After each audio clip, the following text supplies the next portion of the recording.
All right, let's practice. We are going to identify our valid and invalid forms of argument. And then we are going to, using only our valid forms of argument, because we can't use our invalid forms of argument to complete proofs, to complete the steps in a derivation. So, what you want to make sure that you can do, and this is an extension of the work that we did in Chapter 7, is distinguish between a valid argument form and an invalid argument form, either by the form itself or by way of a truth table.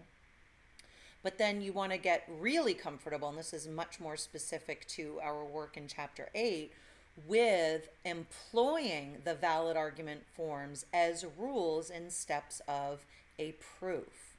So let's get started. First, the following argument is valid or invalid.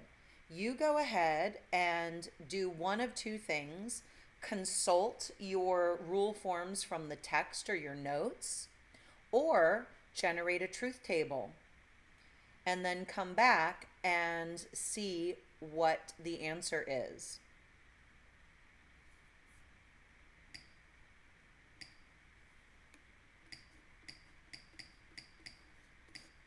This is a modus ponens argument, or an affirming the antecedent argument. Remember, if you want to, you can construct a truth table where you have your premise 1, premise 2, and conclusion laid out. You know there are 4 rows or lines. For the horseshoe, the second line is false on a 4-row truth table. There is no determination to make for simple statement A and simple statement B. And we see that although there are 2 instances, rows 2 and 4, where the conclusion is false, in each there is a false premise. So there's no row on which the premises are true while, oh boy, the conclusion is false. Oh boy, I should not be writing this. It started off so well. All right, while the conclusion is false. I got like block writing. All right, next. This argument is invalid. Notice the difference between the last argument and this one. Here we are affirming the antecedent, or affirming the consequent, and that is a big fat no-no. So think about it this way. If I have 10 pennies, I have 10 cents. I have 10 cents, therefore I must have 10 pennies? No. You could have different permutations. So this is an invalid argument. We've already constructed a truth table for it earlier, but I wanted to do one for the modus ponens just to remind you. So here's the valid form, right? Notice the difference, affirming the antecedent versus affirming the consequent. How about this one? This looks like, at least a little bit, disjunctive syllogism, but it's not. This is an invalid argument form, and let's prove it.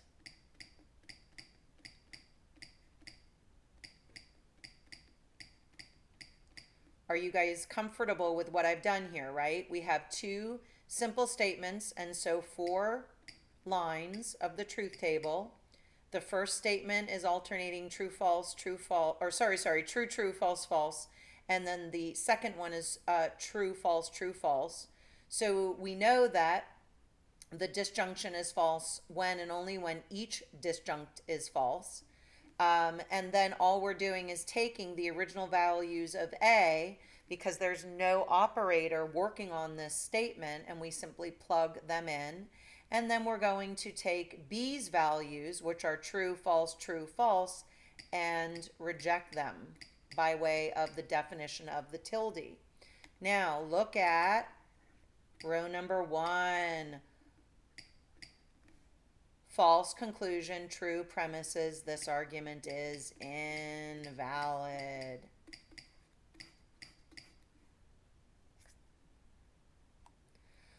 All right, how about this guy? This should look familiar to you as one of the second set of valid argument forms known as constructive dilemma. Now, take a look at how many simple statements we have, right? We have 4. And recall also, if we want to construct a truth table to demonstrate this argument's validity, that we need to determine the number of lines by way of 2 to the number of simple statements.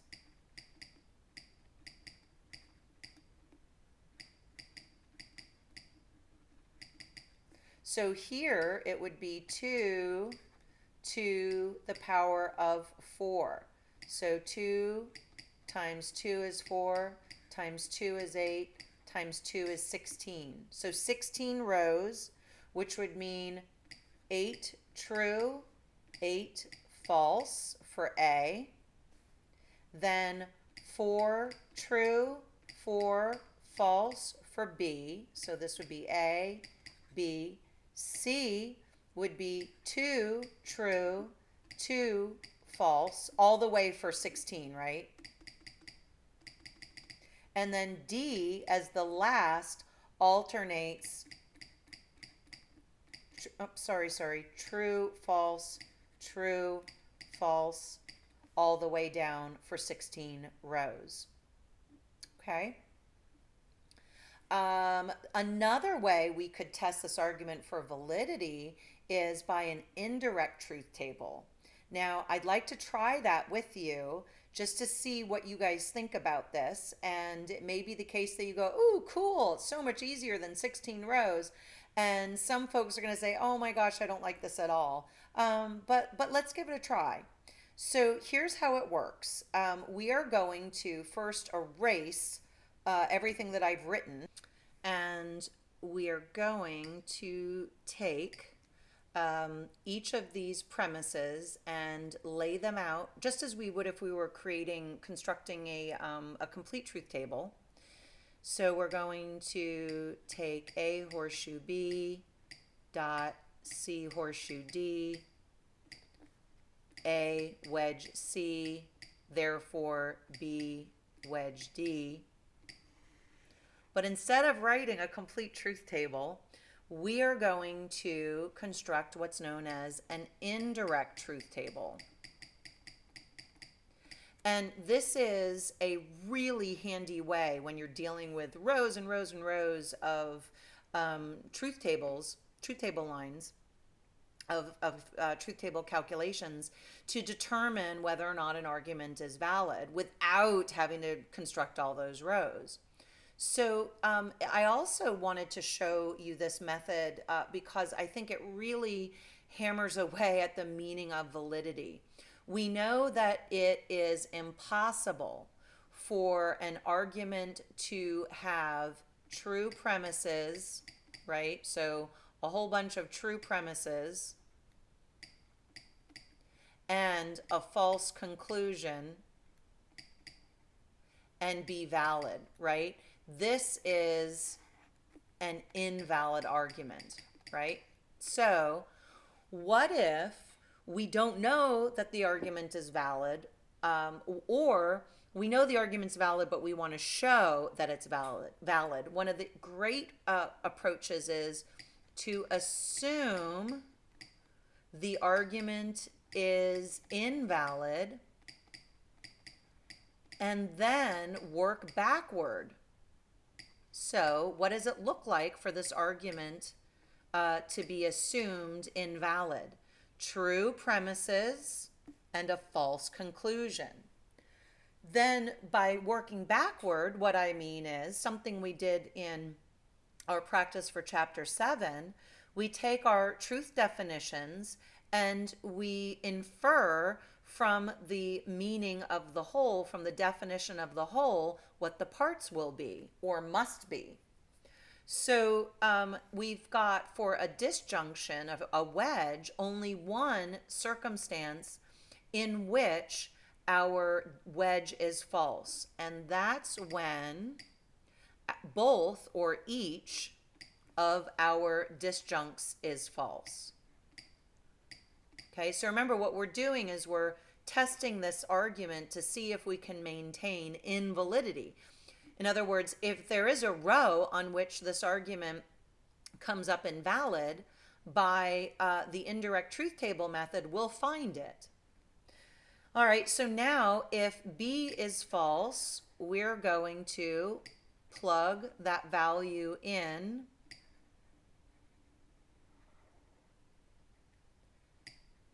to its respective locations. Now we come back out and we ask ourselves what we'd need to have in order to maintain a true conjunction. For this conjunction to be true, we need to have each of the horseshoes be true. But if we know that this consequence is false, what must A be in order for the horseshoe to come out true? Well, it's got to be false so that we end up with a true horseshoe. And then for the consequent D, we see as false, we'll need for the horseshoe to be true to have a false antecedent.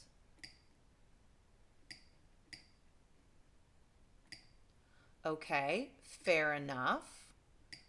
So far we've gone ahead and worked backwards, and we've maintained one premise as true and we've got our conclusion as false, but we still have to plug in the values that were determined when working backward on each of these horseshoes. So A is said to be false, and C is said to be false, and that contradicts each of these, this collective set of values contradicts the meaning of the disjunction, the definition of the disjunction, which means that we can't say that the wedge is true when each of the disjuncts is false.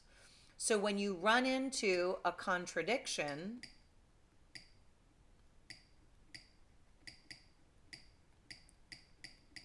you've just shown that it's impossible for the conclusion to be false if the premises are true. Now, you could have worked backward a little differently, but I chose to work backward the way that I did because since I knew what B and D had to be, I just started plugging in those values under their respective atomic or simple sentences. All right, let's take the same approach to the next argument, which looks really similar. So the last argument is valid. That's constructive dilemma, right? So just to go back, this argument for which we just constructed an indirect truth table is valid. This is constructive dilemma. Now let's test out this argument, and you'll see that it's very similar in form, but not identical in form to the last argument.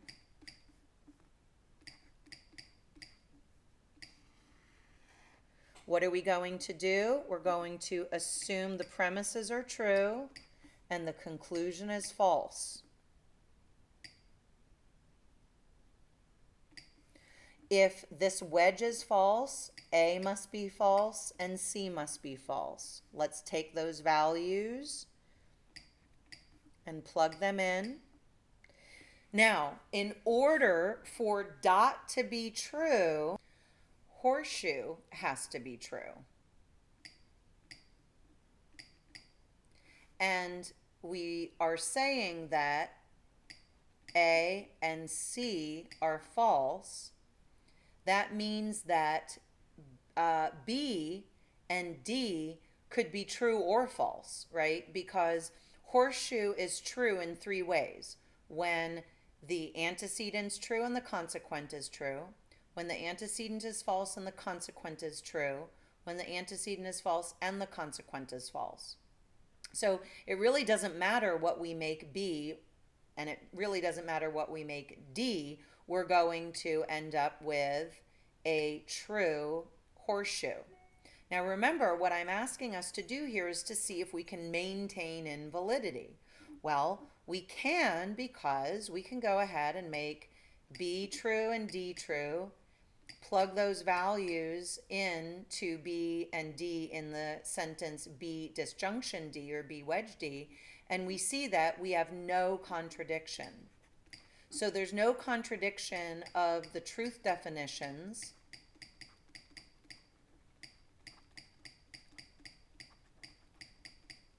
We've maintained invalidity. This argument is invalid.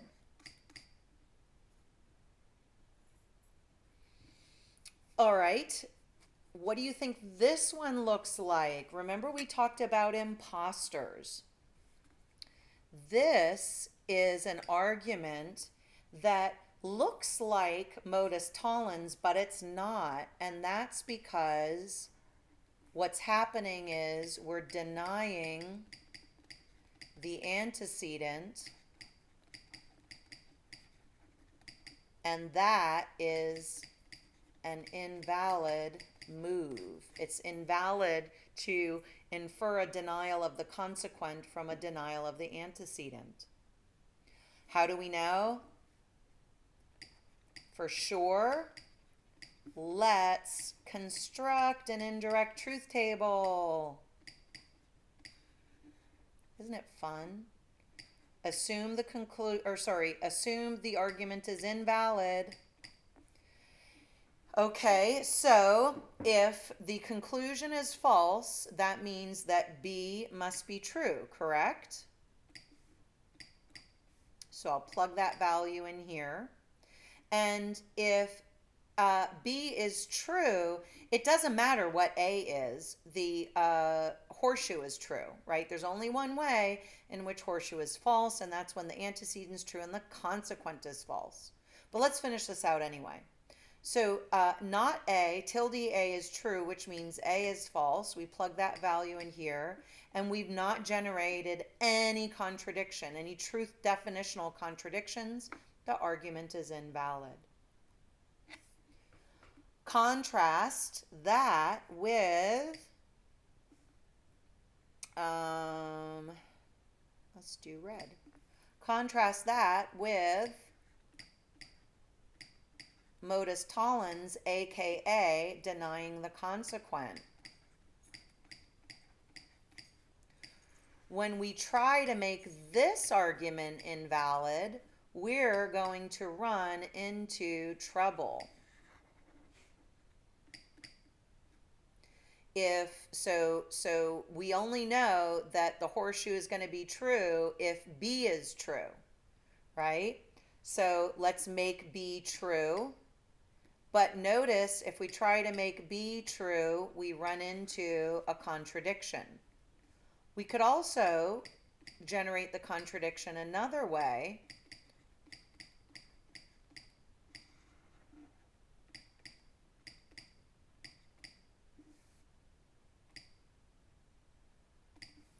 So if tilde A is false, A is true. If tilde B is true, that means B is false. Then when we plug that value in, we run into a contradiction. Horseshoe can't be true when the antecedent is true and the consequent is false. This argument is valid. This is modus tollens, or denying the consequent. Last one, I think, if I'm not mistaken, before we move on to proofs. Let's do the same thing here. let's assume the argument is invalid. We're basically saying to this argument, I don't believe that you're valid. So if we're assuming the conclusion, which is a simple statement, is false, we're going to plug that value in. The only way for A wedge B to be true if B is false is if A is true, but we can't have that. If not A is true, A's got to be false. So we run into a contradiction of our truth definitions. This is disjunctive syllogism. It's a valid argument. So when you run into a contradiction with your truth definitions, your argument is valid. All right, now let's take our rules and employ them in completing these arguments. So we're given the following argument: A or B, not A, therefore B or not C and D. So the line 4 is the conclusion, and we need to do two things here. We need to cite and justify how the intermediate conclusion and the conclusion of the argument is derived. So what you'll typically do, since your arguments, with the exception of simplification and addition, are two-line premise argument forms, is look at what you're given and then see if you can find a rule that maps on to the argument.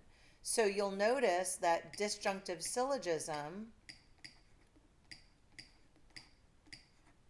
has the same form as what you see in lines 1 and 2. So lines 1 and 2 by disjunctive syllogism give you line 3. And then you'll always use every premise that's given or derived, given 1 and 2, derived 3, until you reach the conclusion. So 4 has the main operator of wedge, and one of the ways that you generate a wedge statement is when you look at your rules by taking a statement, in this case B, and adding another statement to it.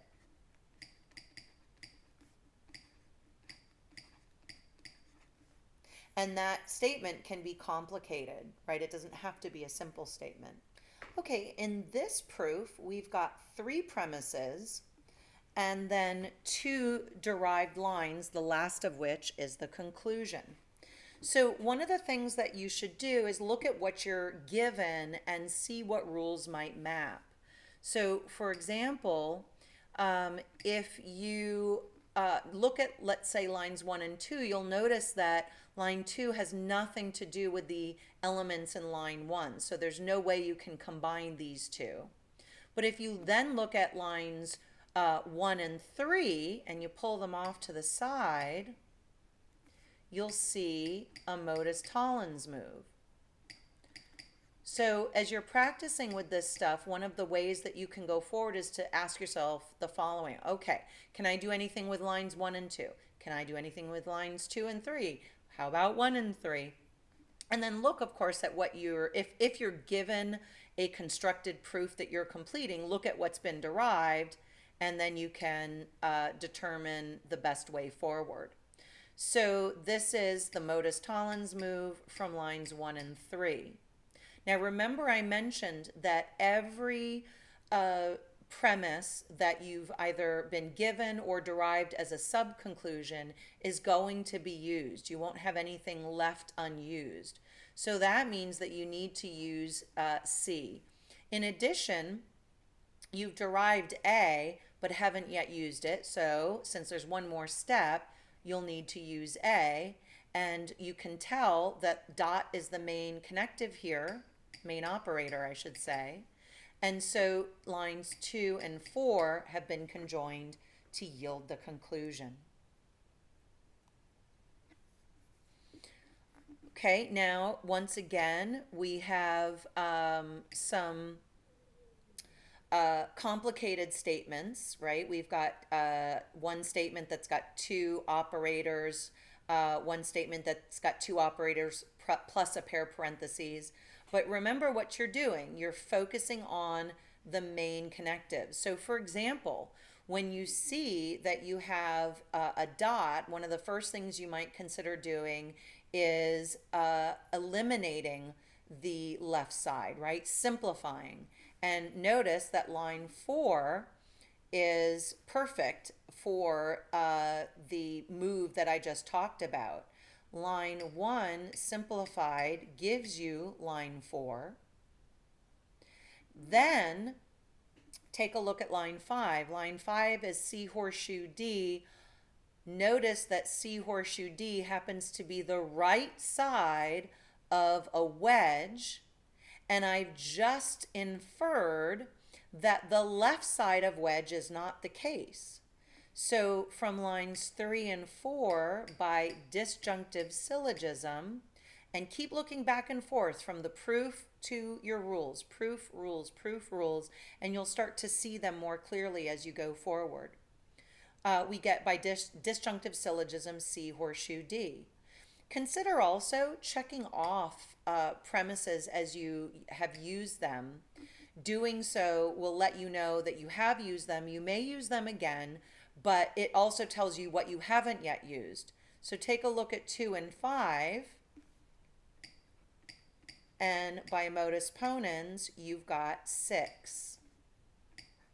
So now you've used all 5 of your given and derived lines. And that means then that line 7, since you know that's the termination of the proof, has to come from line 6. You've got a disjunction. There's only one rule that takes you from a statement to that statement disjoined with another, and that is addition.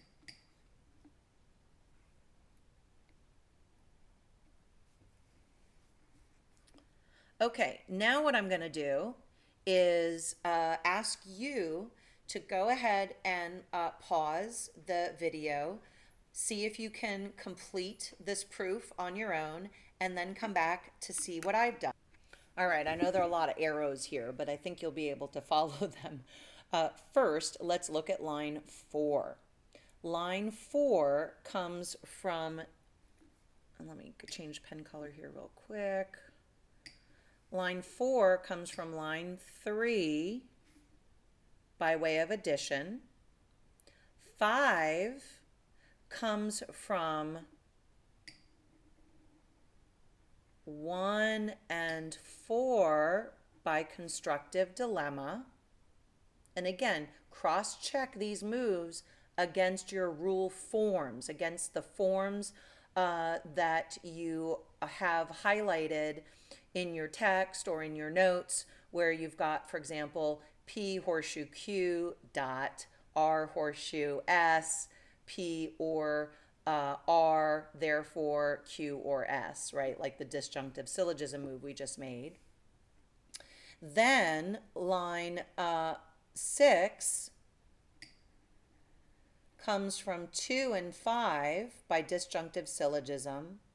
And then lastly, we're going to use C again, conjoining it with F. All right, so I hope this practice has been helpful. As always, if you have questions, problems, confusions, don't wait, let me know so that we can work through them. But you now have everything that you need to complete this course successfully. So I hope you've had lots of fun, as much fun as I've had, and I hope that you will certainly think about taking another philosophy course if you haven't done so already. This work that we've done gives you some really good analytical tools that you can take with you anywhere, but certainly into more work in philosophy.